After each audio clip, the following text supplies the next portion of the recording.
Assalomu alaykum. Bizni kuzatib borayotgan aziz xaridorlarimiz, mijozlarimiz bizga mana bunday ajoyib Auxtel kompaniyasidan zo'r telefoni keldi.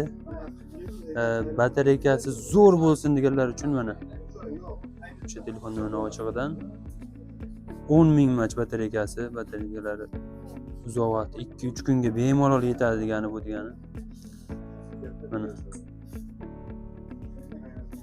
xotiralari ham 128 xotira, to'rga 128 talik. Ishlashi esa juda ham mana yaxshi. Hozir sizlarga bitta narsa qo'yib beraman. Uyingizda diskoteka o'tkazib olsangiz ham bo'laverar ekan. Kimga shunaqa telefonlar kerak bo'lsa, bemalol bizga murojaat qilsalaring bo'laveradi. Buni hozir mana buni bunday fonarlari ham bor ekan. Agar dalada ishlataman deganlar uchun ham juda ham qulay ekan. Mana bu yerda fonarni yoqqani knopkasi bor mana. Juda ham yaxshi. Yoritib beradi. Narxi ham qulay. 1 400 mingga qilib beramiz.